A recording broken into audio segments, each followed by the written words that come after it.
Bagaimana cara beristighfar seperti diisyaratkan Al-Quran ini? Kita ambil bagian pertama. 1. Awas hati-hati, karena ini peluang diampuni dosa cukup besar di sini. Dan seketika Allah yang mengampuni.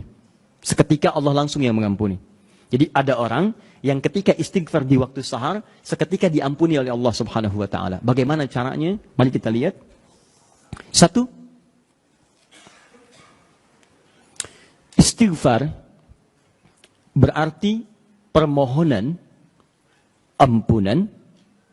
Saya ulang, permohonan ampunan dari kesalahan dan atau dosa yang pernah dilakukan.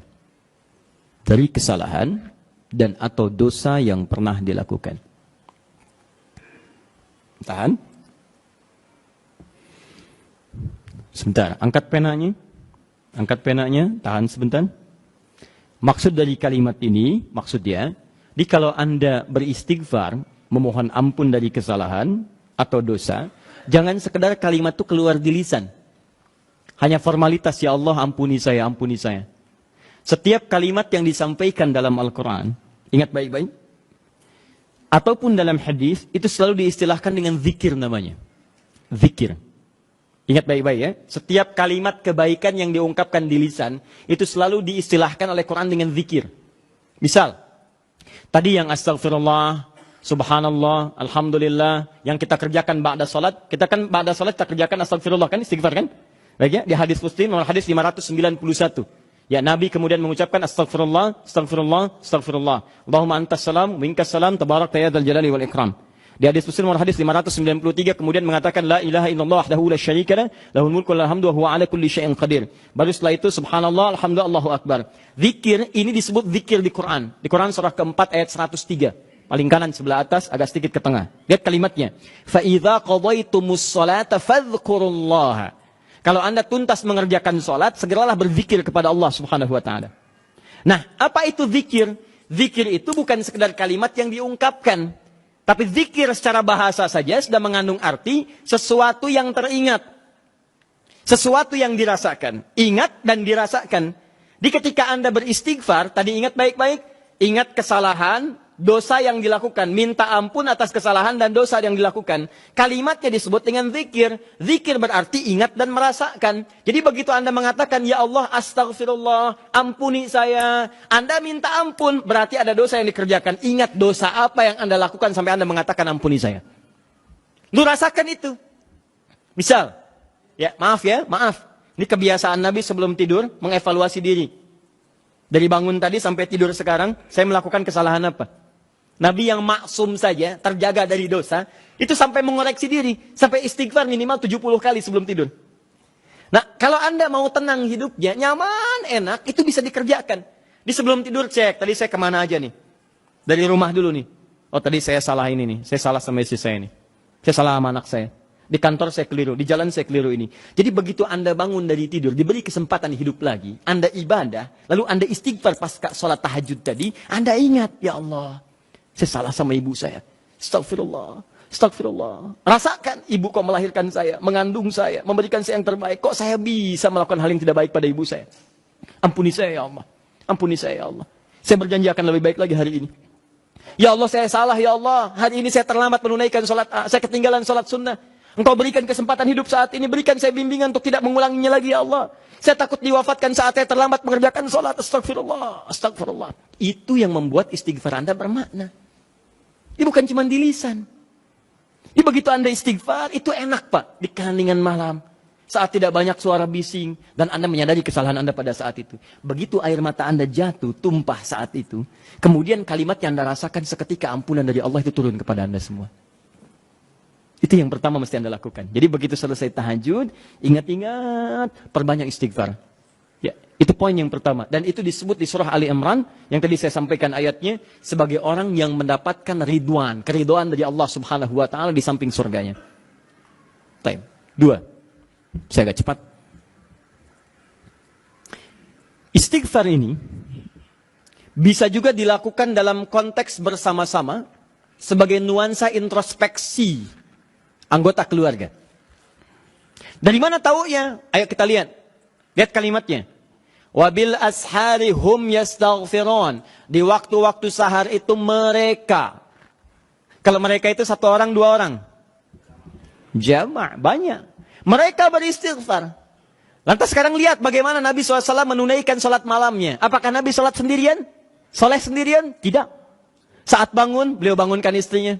Bahkan dilihat kalau terlampau capek, nanti pas witir dibangunkan Sayyidah Aisyah.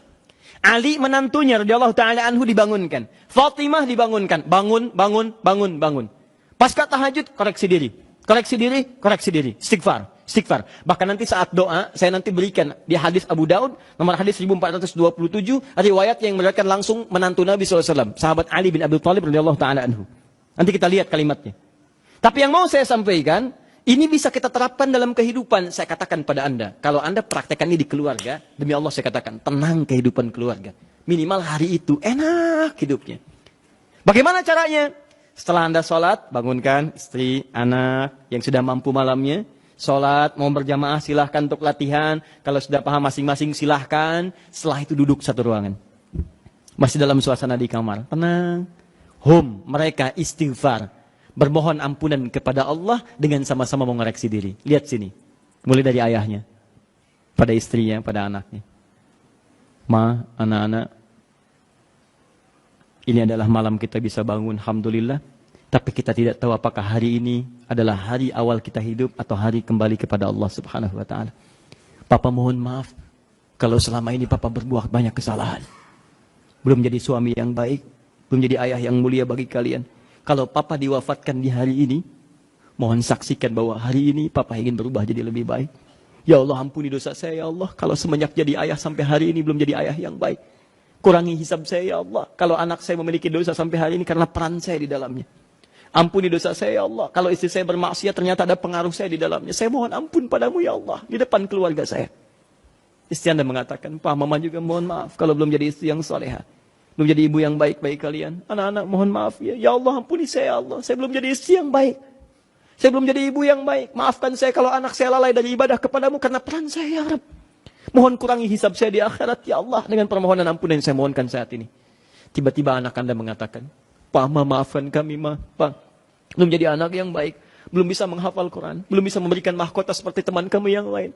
Tiba-tiba sekeluarga mengatakan, Ya Allah, ampuni kami, Ya Allah.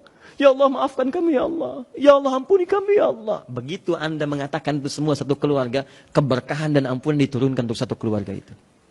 Demi Allah, kalau Anda belum terbayang bagaimana nikmatnya situasi itu, coba satu malam ini aja. Malam ini Anda bangun, satu keluarga, Anda duduk kerjakan seperti itu. Demi Allah saya katakan, akan tercipta kedamaian di keluarga Anda minimal sehari itu. Minimal beraktivitas sudah tenang, enak, tentram. Dan Anda beraktivitas dalam penuh ketenangan, itulah Quran. Cobalah. Ya, kalau suami belum siap, ibu yang katakan, yuk, udah tahajud, katakan, Pak, maafkan Mama ya, Mama banyak salah selama ini. Emang, misal gitu kan, nggak apa-apa, awal-awal nggak apa-apa, terima aja dulu. Ntar lama-lama biasa naik, itu. Paham ya? Nah, jadi ini yang jadi soleh itu nggak sendirian, soleh berjamaah dan kita pun hatinya tenang, hatinya nyaman. Setelah ketenangan itu ada, saya agak cepat baru masuk ke nomor 2. Apa nomor 2 itu? Ini yang saya maksudkan. Awas kalimatnya hati-hati. Memperbanyak doa kepada Allah Subhanahu wa ta'ala. Dan inilah doa yang paling cepat diijabah diantaranya oleh Allah Subhanahu wa ta'ala. Doa yang dipanjatkan di keheningan akhir sepertiga malam, menjelang fajar, dalam keadaan pasca istighfar, bahkan langsung dikatakan di hadis qudsi. Jika Anda meminta, maka tidak akan pernah ditolak. Siapa yang meminta, aku berikan. Siapa yang berdoa, aku kabulkan. Siapa yang istighfar, man istaghfara liya ghafartulah. Aku ampuni semua dosa-dosanya. Aku ampuni semua dosa-dosanya. Anda bayangkan. Nah setelah itu, dosa diampuni, tenang ada, tinggal Anda memohon kepada Allah. Siapa yang meminta, aku berikan. Siapa yang berdoa, aku kabulkan. Itu janji Allah di hadis qudsi. Dan hadis qudsi ini diriwayatkan langsung oleh 30 orang sahabat senior di Tobaqoh pertama, tingkat pertamanya. Dia yang menerima dari Nabi itu hampir semua sahabat yang senior, 30 orang. Anda minta tuh, kesempatan. Mungkin inilah waktu yang doa-doa Anda yang dulu itu mungkin belum terkabul. Anda diminta berada di waktu itu. Kalau sudah diberikan waktunya Anda tidak minta, Anda butuh waktu apa lagi? Ayo, yang katanya mohon kepada Allah minta keturunan terbaik, rizki terbaik, pasangan terbaik. Ya perilaku yang baik waktu ini.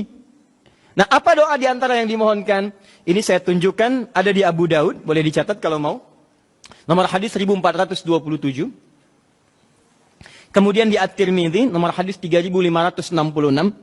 3566. Ya. Imam At-Tirmidzi di antara yang mendawamkan malamnya tahajud. Bahkan berdoa. Terus istighfar. Sampai buta matanya.